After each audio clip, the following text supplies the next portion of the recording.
Dear friends, जैसा आपको पता है कि यूपी बोर्ड ने 2022 एग्ज़ाम के लिए आपके सारे मॉडल पेपर्स जारी कर दिए हैं, जिसमें से मैंने इंग्लिश और हिंदी का ऑलरेडी बना दिया है फुल सॉल्यूशन। इस विषय का भी फुल सॉल्यूशन देखेंगे। इंग्लिश मीडियम और हिंदी मीडियम के स्टूडेंट बने रह सकते हैं इस पूरे वीडियो के साथ में, ताकि मैं आपको फुल सॉल्यूशन बता सकूं और आपको बताऊंगा कि इस वीडियो में क्या खास है।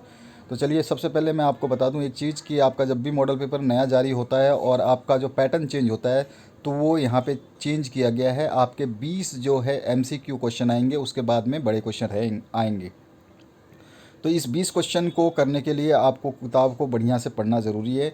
और आपके जो खंड हैं वो 3 खंडों में बटे होंगे, जो क ख और ग में इस तरह से विभाजित होंगे।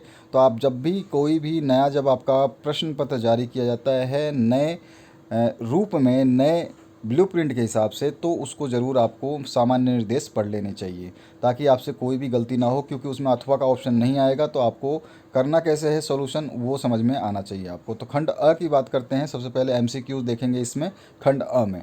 तो इसमें खंड अ का उपखंड क है। तो इस उपखंड क का पहले का आंसर देखते हैं। ये है आपका सदिश राशि, यानी कि वेक्टर क्वांटिटी कौन सी है, ये पूछा गया है। तो यहाँ पे सारा का सारा क्वेश्चन पेपर हिंदी मीडियम के लिए, लेकिन मैं कुछ क्वेश्चंस के आंसर मैं इंग्लिश मीडियम के लिए दे दूंगा, ताकि आपको समझ में आ पाए। तो वेक्टर क्वांटिटी जो होती है वो फोर्स होती है। इसमें आपका जो है परिणाम भी होता है और एक डायरेक्शन भी होती है। ठीक है, जो भी सदिश राशि होती हैं यानी वेक्टर क्वांटिटी होती है, उनका एक मैग्नीट्यूड होता है और एज वेल एज डायरेक्शन भी होता है। एक दिशा भी होती है और उसका परिणाम भी होता है। ठीक है, उसके बाद में दूसरा जो क्वेश्चन है आपका, जो मैंने ग्रीन कलर किया है, ये इसके आंसर है। ठीक है, ध्यान रखना है आपको। दूसरा क्वेश्चन है आपका, संवेग का मात्रक क्या है। तो इसको इंग्लिश में मैंने लिखा है यूनिट ऑफ मूवमेंट इज़, तो मोमेंटम। तो मोमेंटम का जो यूनिट होता है वो मीटर पर सेकंड होता है। तो इसको हम बोलेंगे मीटर पर सेकंड। ठीक है, मीटर पर सेकंड। इसके बाद में तीसरा जो क्वेश्चन है, निम्न में से कौन संवेग का सही सूत्र है, which one is the right formula of momentum. तो इसका आंसर हो जाएगा P equals to m b. ठीक है, मोमेंटम होता है जो P equals to m b से डिनोट किया जाता है। ठीक है, P equals to m b, mass into velocity.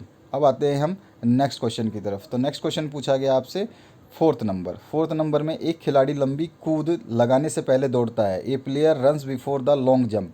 तो क्यों दौड़ता है वो, संवेग बढ़ाने के लिए, यानी कि टू इंक्रीज द मोमेंटम। यहाँ पर मैंने इंग्लिश मीडियम के लिए लिखा है। ठीक है, 4 ऑप्शंस थे, तो 4 ऑप्शंस मैंने इंग्लिश में लिखे। उसमें से जो राइट ऑप्शन है ये है, टू इंक्रीज द मोमेंटम। उसके बाद आते हैं 5वें क्वेश्चन पे।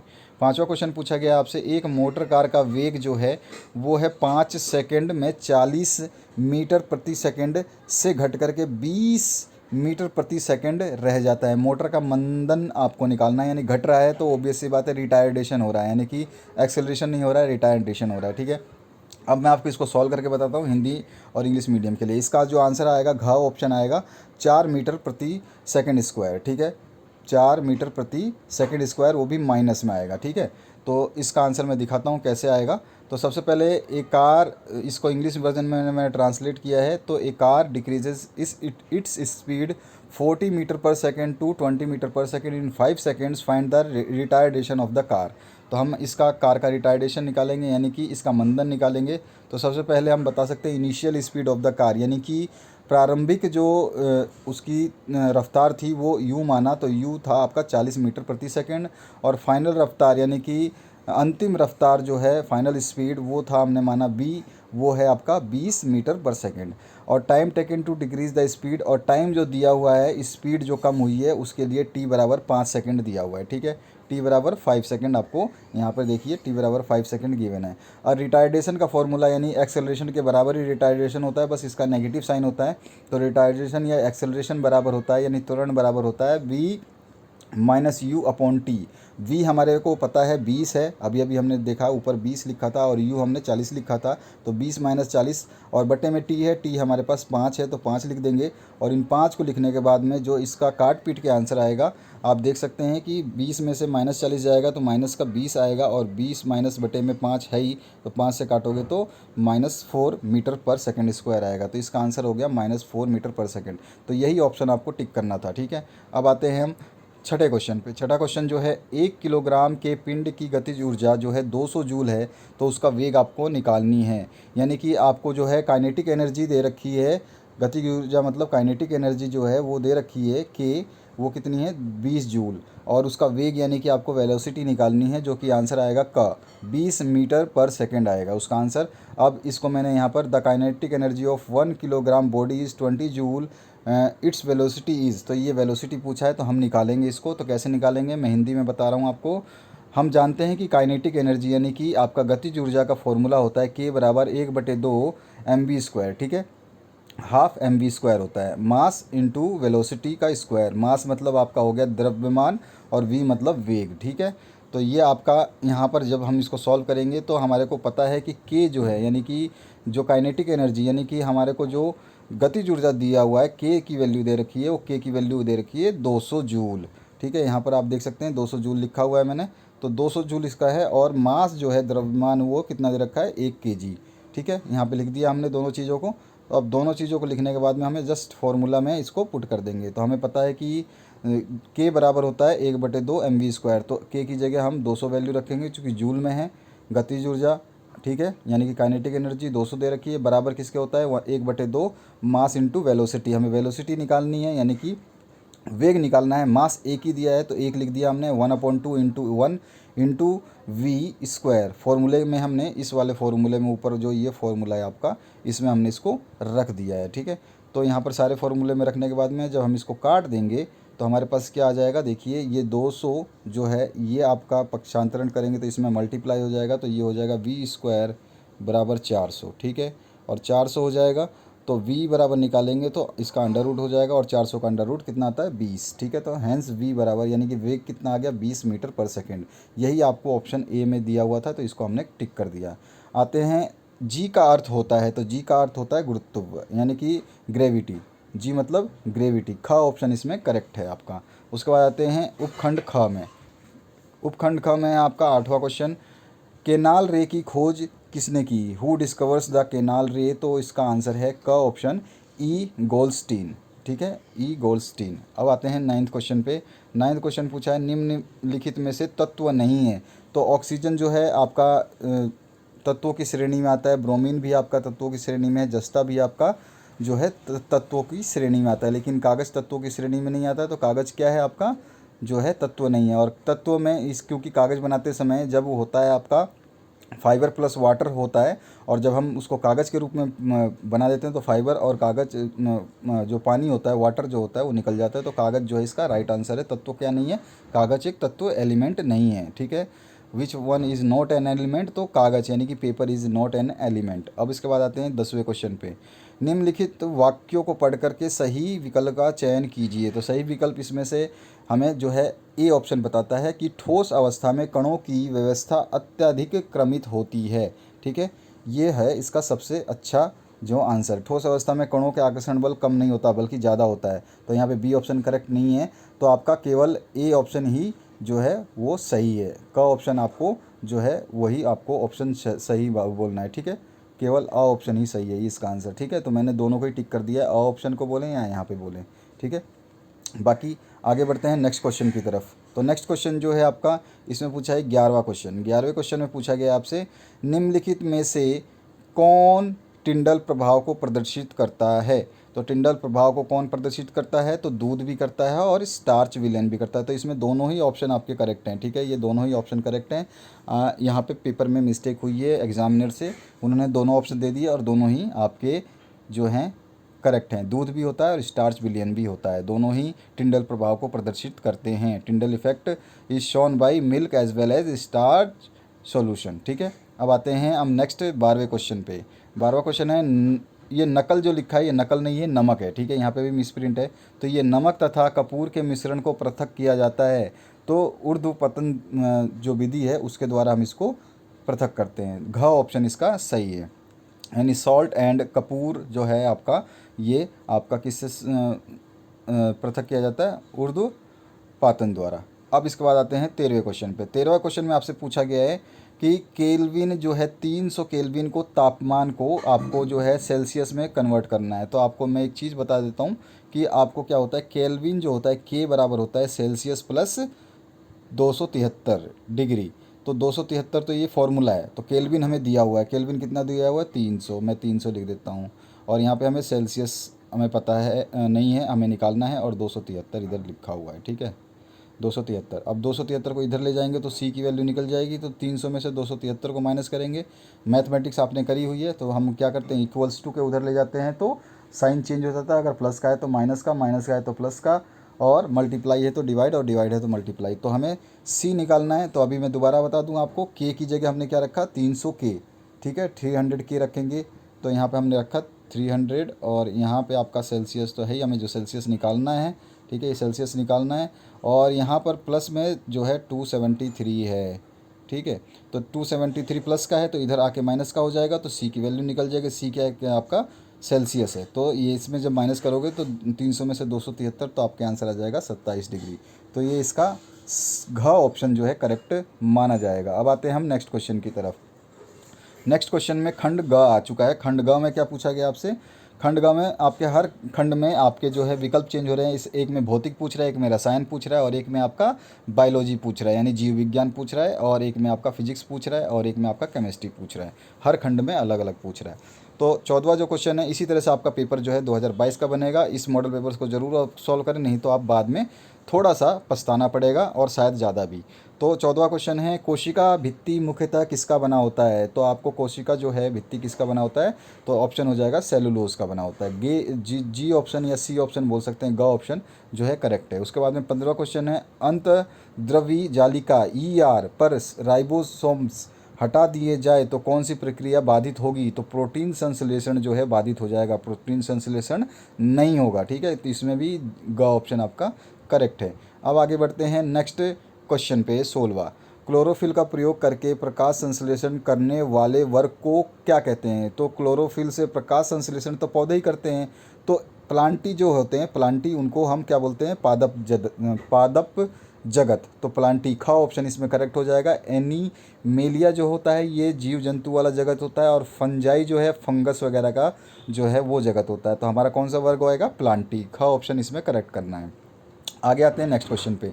नीचे दिए गए चित्र में आपका जो है इस वाले पार्ट को आपको बताना है। कौन सा पार्ट, ये वाला जो पार्ट है इसका नाम बताना है आपको। यहाँ पे क्वेश्चन मार्क नहीं दिया है, लेकिन जो भी है इसने ऐसे ही लिखा है, तो क्वेश्चन मार्क नहीं दिया तो हमें क्या करना है, हमें तो दिख रहा है कि हाँ वहाँ पे नहीं लिखा है, तो उसका नाम बताना है। तो हम खा ऑप्शन जानते हैं, इसको क्या बोलते हैं, संकुचनशील घानी, है ना, इंग्लिश में बोलते हैं कॉन्ट्रैक्टाइल वॉल्यूम, ठीक है। तो ये इसका आंसर हो जाएगा। अब आगे बढ़ते हैं 18वें क्वेश्चन पे। 18वां जो क्वेश्चन है इसमें आपका पूछा गया, पुष्पी पादप अथवा पौधे जिनके बीज फलों के अंदर ढके होते हैं तथा इनके बीजों, देखो यहाँ पे मिसप्रिंट है आपका, तो इनके बीजों का विकास अंडाशय के अंदर होता है, तो जो बाद में फल बन जाता है, तो उस वर्ग को क्या कहते हैं, तो उनको एंजियोस्पर्म कहते हैं। ग ऑप्शन इसमें करेक्ट है। उस वर्ग को क्या कहते हैं, एंजियोस्पर्म, जिसमें आपका अंडाशय के अंदर जो बीजों का विकास होता है वो बाद में फल बन जाता है। उसके बाद में ओजोन परत के लिए अत्यधिक हानिकारक, आपको सभी को पता है, CFC क्लोरोफ्लोरोकार्बन, इसका फुल फॉर्म क्या है, क्लोरोफ्लोरोकार्बन है, जो इस अपने ओजोन परत के लिए सबसे ज़्यादा हानिकारक है। इसके बाद आते हैं 20वें क्वेश्चन पे। 20वां क्वेश्चन है, फलीदार पौधों की जड़ों में पाए जाने वाले बैक्टीरिया करते हैं, क्या करते हैं, नाइट्रोजन का स्थिरीकरण करते हैं, ठीक है। नाइट्रोजन का स्थिरीकरण जो है जड़ों में, जो बैक्टीरिया सभी जड़ों में तो पाए नहीं जाते, लेकिन जिसमें भी पाए जाते हैं वहाँ पे क्या करते हैं, नाइट्रोजन का स्थिरीकरण करते हैं, ठीक है। 20वां क्वेश्चन कंप्लीट हो गया। अब आते हैं हम खंड ब में उपखंड क करेंगे। खंड ब का उपखंड क, तो इसमें अब क्या पूछा है आपको, न्यूटन का गति विषयक द्वितीय नियम लिख करके तथा इसके आधार पर बल तथा संवेग का परिवर्तन में संबंध आपको स्थापित करना है। तो ध्यान रखना है आपको, मैं बता रहा हूँ। जैसे कि यहाँ पर आप देखेंगे, न्यूटन के द्वितीय गति नियम के अनुसार किसी वस्तु के संवेग में परिवर्तन की दर वस्तु पर आरोपित बल के समानुपाती होती है, यानी कि हम बोलते हैं F बराबर ma, ठीक है। तो बल तथा संवेग परिवर्तन में संबंध हमें बताना है, तो इसको कैसे संबंध बताएंगे, तो हमें पता होता है बल बराबर यानी फोर्स बराबर होता है मास इंटू एक्सेलरेशन, द्रव्यमान इंटू त्वरण, ठीक है, द्रव्यमान इंटू त्वरण। और द्रव्यमान को इंग्लिश हम सिंबल में क्या लिखते हैं, m, और त्वरण को a लिखते हैं, और फोर्स बल को क्या लिखते हैं, f लिखते हैं, फोर्स, ठीक है। तो m इंटू ए हो गया, और हम जानते हैं F बराबर m इंटू ए की वैल्यू जो होती है वेग में परिवर्तन की दर को हम एक्सेलरेशन यानी कि त्वरण कहते हैं। वेग में परिवर्तन की दर को हम एक्सेलरेशन कहते हैं। Rate of change of velocity is known as acceleration यानी त्वरण। तो हम ए की जगह क्या लिख देंगे, del v upon del t, ठीक है, del v upon del t. तो अब हम देखेंगे कि हमें पता है P बराबर होता है m v, m into v, ठीक है, क्या होता है एम इंटू वी, ये वाला हमें ध्यान रखना है। P बराबर क्या होता है एम इंटू वी, और P क्या है, परिवर्तन की दर है, ठीक है। तो आपका M और V, देखिए यहाँ पर क्या है M और V, ठीक है, देखिए यहाँ पर ये आपका M है और ये V है। एम वी को हम क्या लिख सकते हैं, P लिख सकते हैं। समझ में आया आपको, इसको हमने चेंज कर दिया P से, एम वी हो गया। तो यहाँ पर हमने क्या लिख दिया, डेल P, ठीक है, एम वी को जगह हमने P लिख दिया। P क्या है आपका, मोमेंटम है, M into v, mass into velocity, momentum होता है, मोमेंटम संवेग, और संवेग जो है आपका वो टाइम के प्रति टाइम के हिसाब से चेंज होता है, तो फोर्स के हिसाब से बराबर हो जाता है। तो ये हमारा रिलेशन है, del P upon del t जो है ये फाइनल F में संबंध क्या है, del T upon del P। बस हमें क्या करना था, मास इंटू एक्सेलरेशन जो होता है इसमें A को चेंज करना था वेलोसिटी और टाइम के अकॉर्डिंग, वेलोसिटी और टाइम के अकॉर्डिंग, और उसके बाद में वेलोसिटी और टाइम के अकॉर्डिंग कर लेंगे तो हमें पता है V और M जो होता है गुणा करने पर क्या देता है, P देता है। तो P से इसको रिप्लेस कर देंगे, बस इतना ही करना था। तो ये हो गया है संबंध किसके बीच में, बल और संवेग के बीच में, फोर्स और जो है मोमेंटम के बीच में, ठीक है, ये हमें बताना था। अब आगे बढ़ते हैं नेक्स्ट क्वेश्चन की तरफ। नेक्स्ट क्वेश्चन है, न्यूटन का सार्वत्रिक गुरुत्वाकर्षण का नियम लिख करके जी, छोटा जी और बड़ा जी में संबंध आपको बताना है। तो इस नियम के अनुसार किन्हीं दो पिंडों के बीच कार्य करने वाला आकर्षण बल पिंडों के द्रव्यमान के गुणनफल के अनुक्रमानुपाती तथा इसके बीच की दूरी के वर्ग के व्युत्क्रमानुपाती होता है। यानी कि जो है इनमें क्या होता है, इन दोनों का जो ये आपका इनके दोनों पिंडों का जो है नियम के अनुसार क्या होता है, आकर्षण पिंडों के द्रव्यमान जो होते हैं यानी कि M1 और M2 इनका गुणनफल होगा। यानी कि यहाँ पे देखिए सूत्र में मैंने दिखाया है आपको, डायग्राम बना के जानबूझ के दिखाया है ताकि आपको समझ में आए। तो M1 और M2 का गुणनफल होगा, और ये आपका व्युत्क्रम होता है किसके, इनके बीच की दूरी, बीच की दूरी कितनी है, ये R है, तो R का यहाँ पे वर्ग होता है, ठीक है, दूरी के वर्ग यानी कि स्क्वायर, ठीक है। तो M1 into M2 upon are square, और साथ में ग्रेविटेशनल कांस्टेंट जो है वो G लग जाता है। तो F बराबर यहाँ पर भी F1 और यहाँ पे F2 जो लगेगा, फोर्स दोनों में जो लगेगा वो बराबर होगा, ठीक है, किसके बराबर होगा, G M1 M2 upon R2, ठीक है। अब इसमें एक चीज़ और पूछा है क्वेश्चन में, आप देखेंगे तो मैं दिखा देता हूँ, G तथा G में संबंध बताना है। तो G तथा G में संबंध बनाने के लिए मैं एक डायग्राम शो कर रहा हूँ आपको।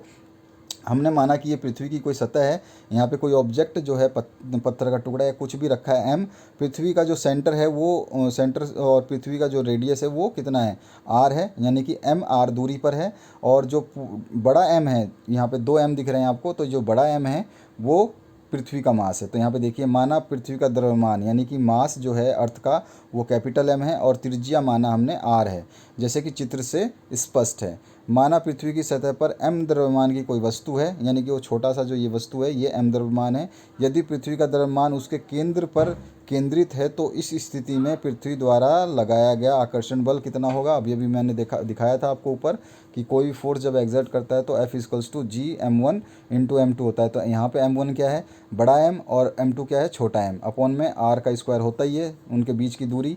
तो R है वहाँ से सेंटर से उसके बीच की दूरी, तो ये समीकरण नंबर 1 हो गया। यदि पृथ्वी का गुरुत्वीय त्वरण जो है आपका जो है G हो जाए, और तो M जो आपका द्रव्यमान पर लगने वाला गुरुत्व बल जो F हो जाएगा, वो हम जानते हैं F इक्वल्स टू mg होता है। जब G लगता है किसी M पे फोर्स, तो mg जो हमारा F की बल की जो है समीकरण होती है। तो ये समीकरण और ये समीकरण दोनों बराबर हो गए, ये भी F की वैल्यू है, ये भी F की वैल्यू है, ठीक है। तो हम कह सकते हैं कि mg बराबर G M upon R square, यानी कि F बराबर हो गए, एक F की वैल्यू mg है और दूसरे F की वैल्यू G M, बड़ा वाला M छोटा M अपॉन R स्क्वायर। यहाँ से छोटे g की वैल्यू निकालनी है क्योंकि इन दोनों में रिलेशन बनाना है। तो हमें छोटा g को यहीं छोड़ देंगे और m को उधर ले जाएंगे, तो m को जैसे ही इधर ले जाएंगे तो m से m कट जाएगा, ठीक है। तो हमारे पास क्या आ जाएगा, g into m capital M upon R square. तो यही संबंध है g तथा g में, ठीक है। तो ये इसका आंसर हो गया। अब आगे बढ़ते हैं आपके तीसरे क्वेश्चन की तरफ। अनुप्रस्थ तथा अनुदैर्घ्य तरंग को परिभाषित कीजिए तथा सिद्ध कीजिए कि तरंग का वेग बराबर, यहाँ पे भी मिसप्रिंट है या माइनस नहीं है, यहाँ पे बराबर है, तरंग का वेग बराबर आवर्ती इंटू तरंग दैर्घ्य होता है। तो सबसे पहले अनुप्रस्थ तरंग, जब माध्यम के कण तरंग के संचरण की दिशा में लंबवत यानी परपेंडिकुलर कंपन यानी कि वाइब्रेट करें तो उसे अनुप्रस्थ तरंग कहते हैं। उदाहरण के लिए पानी में बनने वाली लहर। और अनुदैर्घ्य तरंग की परिभाषा, जब माध्यम के कण तरंग के संचरण की दिशा के समांतर यानी पैरेलल कंपन करते हैं, यानी कि पैरेलल ही जो है वाइब्रेट करते हैं, तो उसे अनुदैर्घ्य तरंग कहते हैं। उदाहरण के लिए ध्वनि की तरंगें यानी कि साउंड की जो है वेव्स हैं उनको। ठीक है, ये ध्यान रहेगा आपको। तो ये है आपके डेफिनेशन। अब तरंग का वेग, आवर्ती और तरंग दैर्घ्य में संबंध पूछा है, तो हम देखते हैं तरंग के वेव और उसमें क्या है। सबसे पहले आपको मैं समझाना चाहूँगा इस डायग्राम को। इस डायग्राम को समझने से आपको समझिए कि कोई यहाँ पर जो है एक आवर्तकाल है, इसमें कोई तरंग जो है ऐसे ऐसे ट्रैवल करती है। आपको ही पता है कि ऐसे ऐसे एक जो है साइनोसोडल वेव यानी कि लहरों की तरह ये तरंग जो है ट्रैवल करती है। अब इस तरंग को एक साइकिल पूरा करने में यानी कि एक आवर्त पूरा करने में इसको टी काल लगता है, यानी कि टी समय लगता है। और जो है ये विस्थापन कितना हुआ, इतनी दूरी के लिए विस्थापन हुआ लैम्डा। ठीक है, समझ में आ गया ये डायग्राम। और नीचे भी देखेंगे लैम्डा, ये भी लैम्डा हुआ, ये भी लैम्डा हुआ, तो ये लैम्डा दूरी को विस्थापन करता है। तो हमें पता है कि v यानी कि वेग जो है वेलोसिटी होता है वो विस्थापन डिस्प्लेसमेंट अपॉन टाइम होता है। ठीक है ना। तो डिस्प्लेसमेंट कितना हो रहा है, लैम्डा हो रहा है। डिस्प्लेसमेंट मतलब विस्थापन, लैम्डा हो रहा है, और टाइम कितना लगा, टी लगा। तो v बराबर हो गया लैम्डा अपॉन टी। ठीक है। और हमें पता है आवर्ती इसमें पूछा है, क्योंकि वेग और आवर्ती की बात हो रही, तो आवर्ती जो n होता है 1/t। ठीक है, हमेशा n की जो वैल्यू होगी 1/t होती है आपके तरंग दैर्घ्य संबंध में, तो n बराबर होता है 1/t। अब आपको ये पता है कि करना क्या है, सिंपली कि ये देखना है कि 1/t, तो यहाँ पर देखिए v बराबर है लैम्डा अपॉन टी। तो हम इस लैम्डा अपॉन टी को सिंपली क्या लिख सकते हैं, v इंटू 1/लैम्डा, ये लिख सकते हैं ना। आप देखिए यहाँ पे दोबारा समझ लीजिए, ये 1/t, तो 1/t किस कहाँ पे है, यहाँ पर आप देखेंगे v बराबर 1/t इंटू लैम्डा ही तो है। तो लैम्डा से आप v बराबर 1/t इंटू लैम्डा है। ठीक है, तो ये लैम्डा और 1 को मल्टीप्लाई करोगे तो लैम्डा ही आ जाएगा, और अपॉन में टी है ही। समझ में आ गया। तो 1/t को हम क्या लिख सकते हैं, n लिख सकते हैं, जो कि हमें पता है कि n होता है। तो 1/t को हम क्या लिख देंगे, n। ठीक है, तो 1/t को लिख दिया n, और लैम्डा तो है ही, तो v बराबर n लैम्डा होता है। यही हमें प्रूव करना था। तो तरंग का वेग बराबर आवर्ती इंटू तरंग दैर्घ्य होती है। आवर्ती क्या होती है, 1/t। ठीक है, तो 1/t की जगह क्या लिखते हैं, n, और 1/t हमारे पास इक्वेशन में पहले से गिवन है। 1/t आपका जो है आवर्ती होती है, और यहाँ पर लैम्डा है तरंग दैर्घ्य, और v चाल यानी कि वेग होता है। बस समझ में आ गया आपको। तो इस तरह से हमारे को ये पूछा गया, तरंग का वेग, आवर्ती और तरंग दैर्घ्य में संबंध। चौथा जो क्वेश्चन है, आर्किमिडीज का सिद्धांत स्पष्ट कीजिए। चांदी का आपेक्षिक घनत्व जो है 10.8 है, पानी का घनत्व जो है 10⁻³ किलोग्राम पर मीटर क्यूब है, तो एसआई मात्रक में चांदी का घनत्व क्या होगा। बहुत ही सिंपल है ये।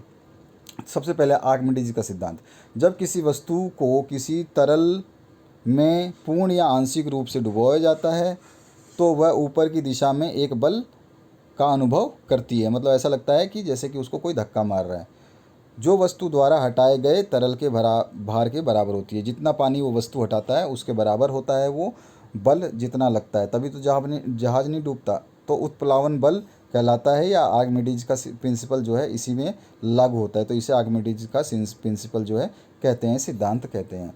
अगर हम उत्प्लावन बल की वो लिखें इक्वेशन, तो उत्प्लावन बल जो होता है वो इसको इंग्लिश में बोलते हैं बायोएंसी फोर्स। तो बायोएंसी फोर्स जो होता है विस्थापन का द्रव्य का भार जो विस्थापित किया गया है, हमने जो पानी हटाया है उस वस्तु ने, वो जो होता है, यानी कि उसका अगर हम फॉर्मूले के रूप में लिखें तो आयतन गुणा घनत्व गुणा गुरुत्व, ये तीनों चीज़ें आती हैं। यानी कि यहाँ पर क्या आ जाएगा, volume into density into gravity. ठीक है, तीनों चीज़ें आती हैं। तो उत्प्लावन बल की दिशा हमेशा सदैव कैसी होती है, ऊपर की तरफ। यानी कि आप जैसे ही पानी में कूदोगे तो ऐसा लगेगा नीचे से आपको धक्का मार रहा है। नहीं तो आप तो पानी में अगर धक्का नहीं मारेगा पानी नीचे से, तो क्या होगा, आप सीधे नीचे की तरफ चले जाओगे। तो पानी क्या करता है, आपको बाहर की तरफ धक्का मारता है। लेकिन कोशिश ये रहती है आपकी कि पानी में डूबे नहीं, तो उसके लिए आपको थोड़ा सा तैरना पड़ता है। तो चांदी का घनत्व बराबर क्या होता है, अपेक्षित घनत्व गुणा पानी का घनत्व। तो चांदी का घनत्व हमारे को दे रखा है भैया, कितना दे रखा है, 10.8 इंटू 10⁻³ kg/m³। ठीक है, ये दिया हुआ है। Relative density into density of water, तो रिलेटिव डेंसिटी हमें निकालनी है ना, तो हमें क्या करना पड़ेगा, 10.8 हमें दे रखा है, ठीक है ना, तो ये हमारे पास इतना आ जाएगा। इसको हम ऐसे कर सकते हैं, ठीक है। रिलेटिव दोबारा दिखा दूं मैं, आप देखिए यहाँ पर क्वेश्चन में क्या है, आपको 10.8 दे रखा है अपेक्षित घनत्व, और पानी का घनत्व 10 × 10⁻³ दे रखा है। तो इन दोनों को गुणा कर देंगे, तो इन दोनों को जब हम गुणा करते हैं तो ये आएगा, और इन दोनों को गुणा करने पर ये आएगा, ठीक है। और ये एसआई में, ये ठीक है, ये एसआई मात्रक में पूछा है, ये केजी एसआई मात्रक होता है, मीटर भी एसआई मात्रक होता है, ठीक है। तो ये एसआई मात्रक में ऑलरेडी है। आगे आते हैं हम नेक्स्ट क्वेश्चन की तरफ। इसका अथवा पार्ट पूछा गया है, यदि किसी कार का द्रव्यमान, कार की बात हो रही है यहाँ पे, ध्यान रखना है कार की बात हो रही है, तो यहाँ पे यदि किसी कार का द्रव्यमान जो है 1500 केजी है, यानी कि उसका मास जो दे रखा है कार का वो 1500 केजी है, तो उसके वेग को 30 किलोमीटर प्रति घंटा से 60 किलोमीटर प्रति घंटा बढ़ाने में कितना कार्य करना पड़ेगा। तो how much work will be done to increase its velocity from 30 kilometre per hour to 60 kilometre per hour. तो सबसे पहले कार का द्रव्यमान, mass of the car is 1500 kg है। कार का प्रारंभिक वेग यानी कि इनिशियल वेलोसिटी ऑफ कार कितना है, 30 किलोमीटर पर आवर, ठीक है। तो इसको हम पर आवर में है, किलोमीटर पर आवर में है, तो मीटर पर सेकंड में इसको हम चेंज कर लेंगे, क्योंकि हमारा जो मास वेलोसिटी में जो संबंध होता है, याद होगा आपको, मीटर पर सेकंड में होता है, तो हम ऐसी गलती नहीं करेंगे, ठीक है। कार्य करने की बात हो रही है, इसलिए हमें इसको मीटर पर सेकंड में कन्वर्ट करना होगा। तो मीटर पर सेकंड में करने के लिए क्या करेंगे, 30 × 1000, 1000 से क्यों, किलोमीटर में है तो 1000 से मल्टीप्लाई करेंगे तो मीटर में हो जाएगा। और नीचे आपका 1 घंटा है, 1 घंटा जो है वो 60 होता है, और 60 से मल्टीप्लाई करेंगे, 1 घंटा आपका 60 मिनट होता है, और 60 मिनट को 60 सेकंड से मल्टीप्लाई करेंगे तो पूरा का पूरा सेकंड में आ जाएगा। तो इसको जब हम काट पीट कर लेंगे टोटल, तो कितना आ जाएगा, 25/3 मीटर प्रति सेकंड। इसी प्रकार से हम दूसरा वाला जो आपका दूसरा वेग है, यानी कि हमें जो अंतिम वेग जो चाहिए वो क्या हो गया, मान लिया v, ठीक है। तो अंतिम वेग को मानते हैं हम v बराबर है 60 किलोमीटर प्रति घंटा, जिसको हम उसी तरीके से 60 गुणा में 1000 बटे में 60 गुणा 60 कर देंगे, ठीक है। तो जब इसको काटोगे तो आप 60 से 60 कट गया, 1000 बटे में 60 आ गया, 60 0 0 कट गया, तो 100/6 आ गया। 100/6 को आप काटोगे तो ये 3 से कट जाएगा, और ये 50 हो जाएगा, 2 से कट जाएगा, यानी कि 2 50 दूनी 100 और 3 दूनी 6, तो 50/3 आया। तो 50/3 यहाँ लिखा हुआ है, तो ये डायरेक्ट लिखा हुआ है, बस आपको समझाने के लिए मैंने कैलकुलेशन करी है।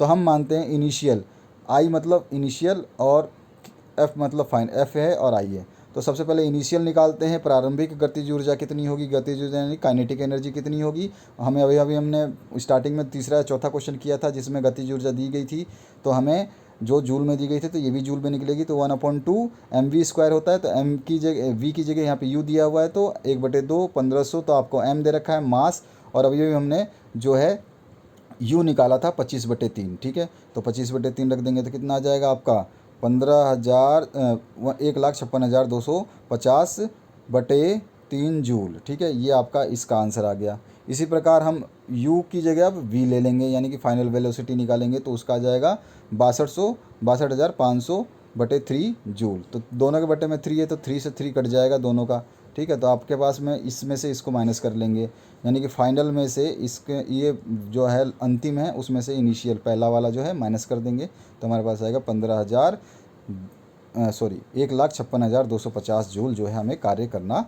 पड़ेगा। ये इसका आंसर हो गया। अब आगे आते हैं खंड ख में। इसमें आते हैं जो छोटे छोटे क्वेश्चंस पूछे गए, इनके आंसर देते हैं। सबसे पहला, परमाणु के नाभिक में कौन सा अवपरमाणुक कण विद्यमान है। तो परमाणु के नाभिक में प्रोटॉन जो है अवपरमाणुक कण विद्यमान है। इसका आंसर क्या हो जाएगा, प्रोटॉन। दूसरे सभी एक एक नंबर के हैं, तो एक एक नंबर के हिसाब से इसका आंसर है छोटे छोटे। दूसरा जो क्वेश्चन पूछा है, तत्व x की प्रोटॉनों की संख्या 13, इलेक्ट्रॉनों की संख्या 13, न्यूट्रॉनों की संख्या 14 है, तो निम्नलिखित प्रश्नों के उत्तर देना है। पहला, तत्व x की परमाणु संख्या तथा नाम बताइए। तो सिंपल है, हमें पता है, अगर आपने परमाणु भार और परमाणु नाम याद कर रखे हैं, तो इस परमाणु की संख्या है जो 13 होगी, और वो तत्व एल्युमिनियम है, ठीक है। वो तत्व एल्युमिनियम है, Al है, ठीक है। दूसरा ख पूछा है इसमें, तत्व X की संयोजकता तथा संयोजी इलेक्ट्रॉन की संख्या बताइए। वैलेंसी और वैलेंसी इलेक्ट्रॉन बताना है, ठीक है। तो हमें संयोजकता वैलेंसी जो है 3 है, और संयोजी इलेक्ट्रॉन वैलेंसी और वैलेंस इलेक्ट्रॉन जो है वो भी 3 है, यानी कि 3 तो संयोजकता है और 3 ही इसमें इलेक्ट्रॉन है संयोजी। और ग पार्ट में पूछा है एक्स द्वारा किस प्रकार का आयन प्राप्त होता है। तो एक्स द्वारा जो है धन आयन प्राप्त होता है, जिसको इंग्लिश में कैटायन बोलते हैं, कैटायन प्राप्त होता है। अब आगे बढ़ते हैं नेक्स्ट क्वेश्चन की तरफ।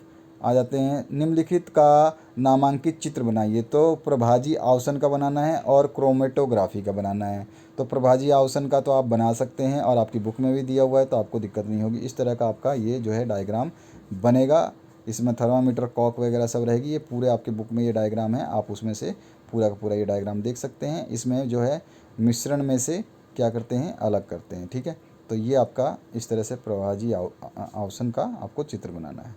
ये चित्र है आपका, आपकी बुक में भी है। उसके बाद में दूसरा चित्र जो आपको बनाना है डायग्राम, वो बनाना है क्रोमेटोग्राफी का। तो यहाँ पे काली स्याही में विद्यमान डाइयों को पृथक करते हैं क्रोमेटोग्राफी से, और ये है इसका डायग्राम। इस तरह से आपको बनाना है। इसके बाद आते हैं हम नेक्स्ट क्वेश्चन की तरफ। क्वेश्चन नंबर 7, निम्नलिखित का कारण लिखना है। इनमें से हमें इत्र की सुगंध बहुत दूर तक बैठे बैठे भी पहुंच जाती है, क्यों। और ख है, बर्फीले जल से भरे गिलास के बाहर सतह पर जल की बूंदें नजर आती है, क्यों। तो दोनों का आंसर इस तरह से हम लिख सकते हैं। पहला है आपका क, इत्र से निकलने वाले गैस के रूप में कण जो है वो हवा के कणों के साथ में मिलकर हमारे पास तक पहुंचते हैं, जिससे हम दूर बैठे भी इत्र की गंध को महसूस कर पाते हैं। और दो पदार्थों के कणों का गुरुत्वाकर्षण बल के विरुद्ध आपस में मिलना विसरण कहलाता है। यानी कि दो पदार्थों के कण जो हैं वो बिना गुरुत्वाकर्षण बल के मिलते हैं, और उस परिस्थिति में जो बल लगता है उस प्रणाली को हम विसरण कहते हैं। अतः विसरण के कारण ही हमें इत्र की गंध जो है वो बहुत दूर तक बैठे हुए भी पहुंच जाती है हमारे तक।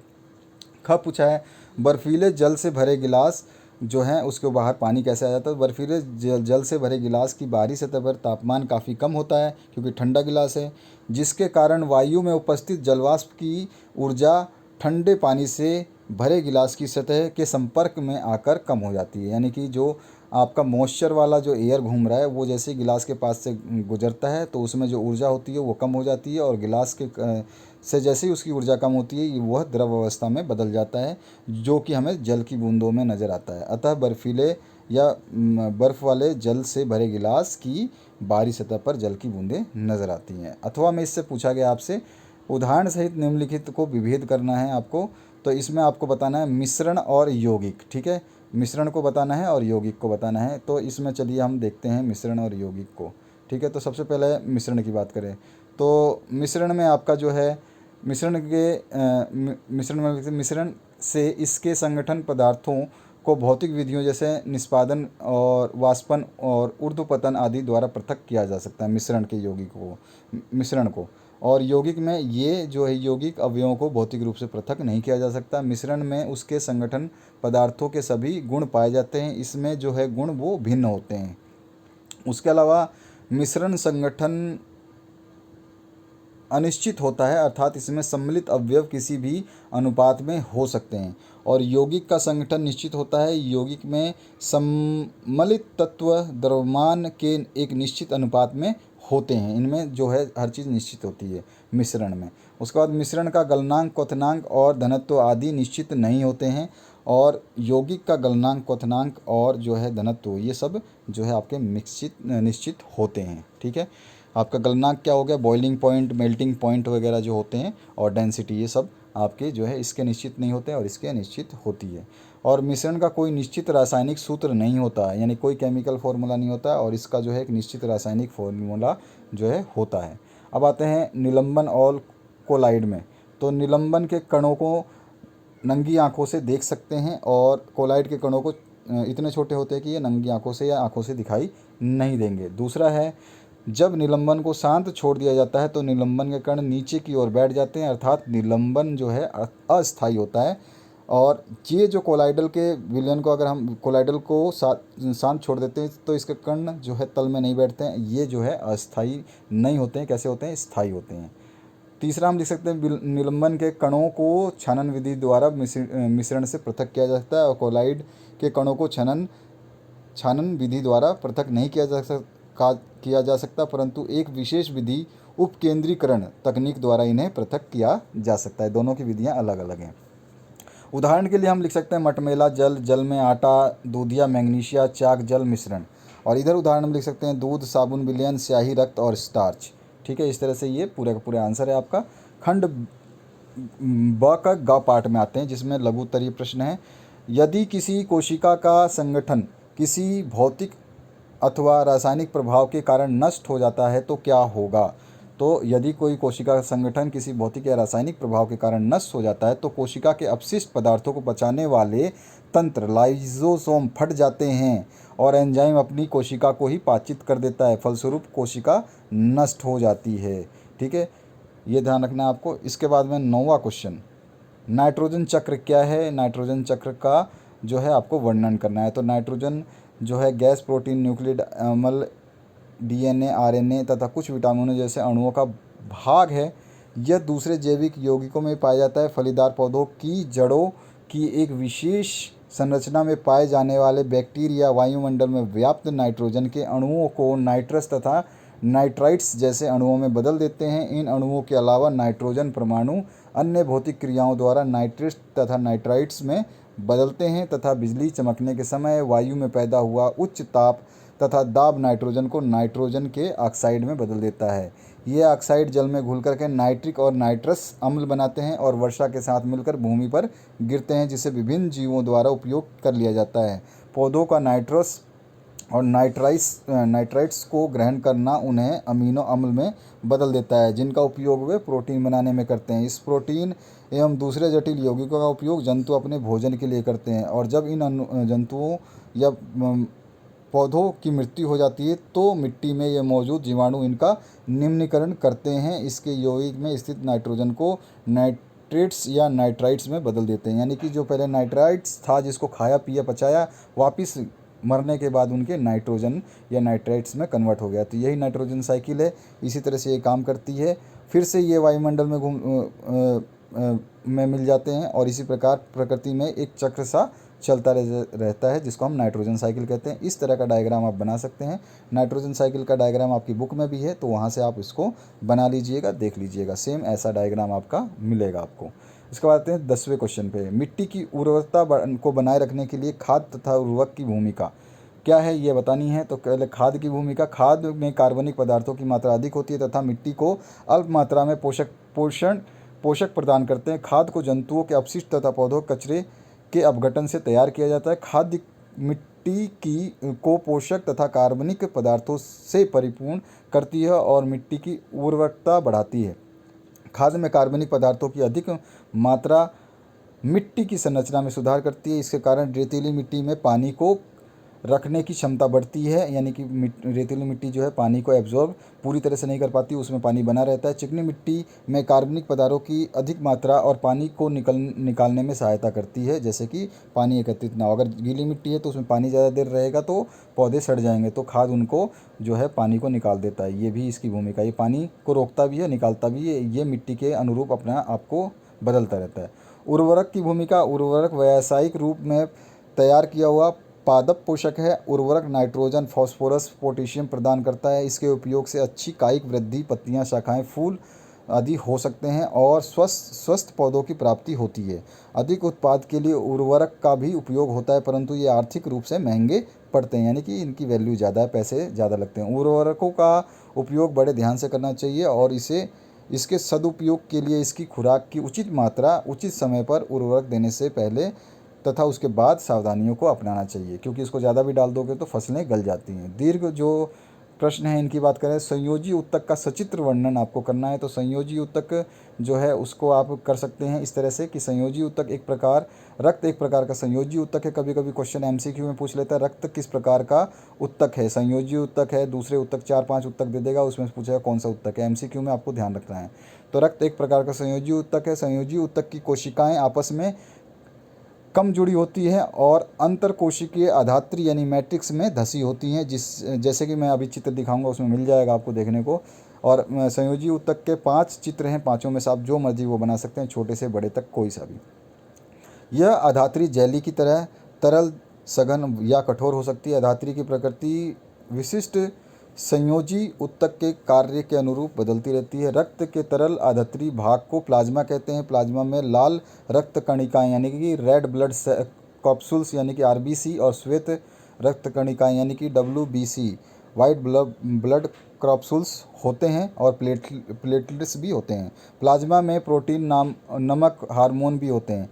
रक्त गैसों शरीर के पचे हुए भोजन हार्मोन्स और उत्सर्जी पदार्थों को शरीर के एक भाग से दूसरे भाग में संवहन करता है। अस्थि संयोजी ऊतक का एक अन्य उदाहरण है अस्थि जो होती है। यह पंजर का निर्माण कर शरीर को आकार प्रदान करती है, यानी कि हमारा शरीर जो है पूरे अस्थियों पर टिका हुआ है। ये मांसपेशियों को सहारा देती हैं और शरीर के मुख्य अंगों को सहारा देती हैं। यह ऊतक मजबूत और कठोर होता है। ठीक है, संयोजी ऊतक के बारे में आपने समझ लिया। इसका और भी चीज़ मैं आपको बताऊंगा नीचे। तो ये जो है इस टाइप का आप जो है संयोजी ऊतक का डायग्राम बना सकते हैं, और इसके अलावा भी 4 डायग्राम और हैं, उनको भी बना सकते हैं। तो कोई भी एक डायग्राम आपको संयोजी ऊतक का बनाना होगा। तो यहाँ पर उसके बाद में संयोजी ऊतक के बारे में और लिखना होगा, क्योंकि 6 नंबर का क्वेश्चन है। तो 2 अस्थियाँ आपस में एक दूसरे से एक अन्य संयोजी ऊतक जिसे स्नायु कहते हैं उससे जुड़ी होती है। यह ऊतक बहुत लचीला और मजबूत होता है। एक अन्य प्रकार का संयोजी ऊतक कंडरा यानी कि टेंडन है, जो अस्थियों से मांसपेशियों को जोड़ता है। कंडरा मजबूत तथा सीमित लचीलेपन वाला रेशेदार ऊतक है। और उपास्थि यानी कार्टिलेज एक अन्य प्रकार का संयोजी ऊतक होता है, जिसमें कोशिकाओं के बीच पर्याप्त स्थान होता है। इसकी ठोस अधात्री प्रोटीन और शर्करा की बनी होती है। ये अस्थियों के जोड़ों को चिकना बनाता है, यानी कि जो भी आपकी अस्थियां हैं वो चिकनी नहीं रहेंगी तो वहाँ पे पेन शुरू हो जाएगा, तो वहाँ पे चिकनाई का काम करता है। उपास्थि नाक, कान, कंठ और श्वास नली में भी उपस्थित होते हैं। आप कानों को मोड़ सकते हैं, नाकों को मोड़ सकते हैं, लेकिन कई चीज़ों को नहीं मोड़ सकते हैं, वहाँ पे भी उपास्थि काम करता है। संक्षेप में संयोजी ऊतक यानी कनेक्टिव टिश्यू मानव शरीर में एक अंग को दूसरे अंग से जोड़ने का कार्य करता है। यह प्रत्येक अंग में पाया जाता है। ये ऊतकों का एक विस्तृत समूह है और संयोजी ऊतक का विशिष्ट कार्य संयोजन करना, अंगों को आच्छादित करना तथा उन्हें सही स्थान पर रखना है। ये हो गया आपका संयोजी ऊतक। अथवा में है पादप कोशिका का सचित्र वर्णन करिए।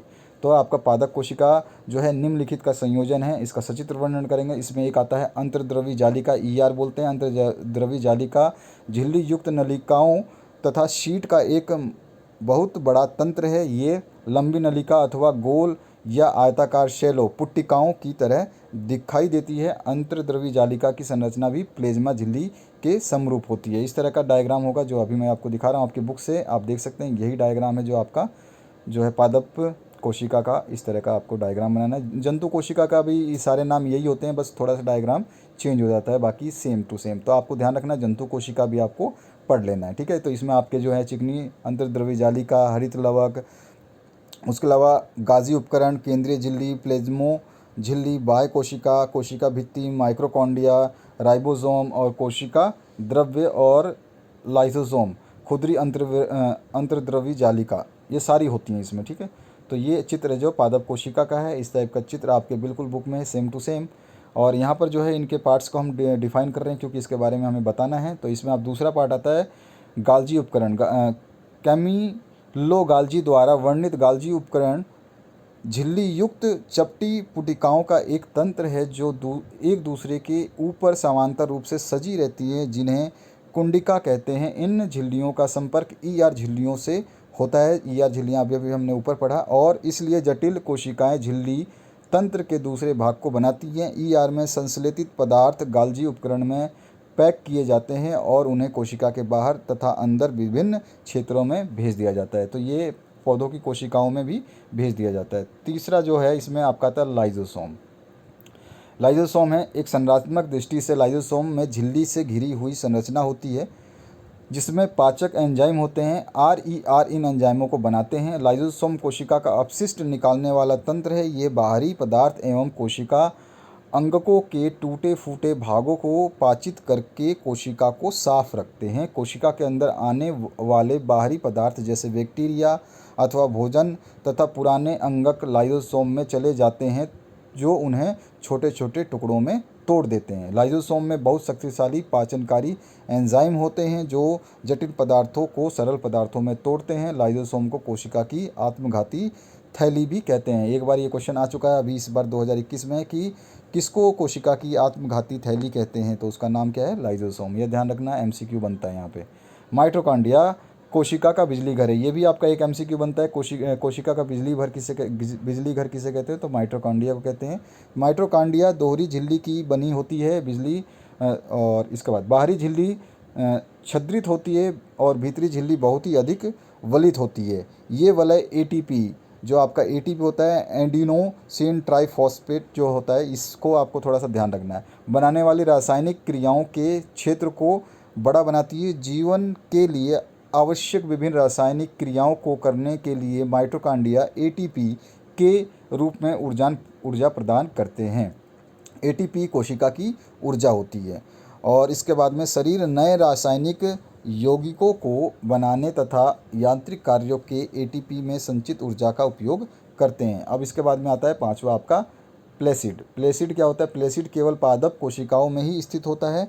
और प्लेसिड दो प्रकार के होते हैं, क्रोमोप्लास्ट रंगीन प्लेसिड और ल्यूकोप्लास्ट श्वेत और रंगहीन प्लेसिड। जिस क्रोमोप्लास्ट में क्लोरोफिल वर्णक होते हैं उसे क्लोरोप्लास्ट कहते हैं। और पौधों में क्लोरोप्लास्ट जो है वो प्रकाश संश्लेषण के लिए बहुत ज़रूरी है। क्लोरोप्लास्ट में क्लोरोफिल के अतिरिक्त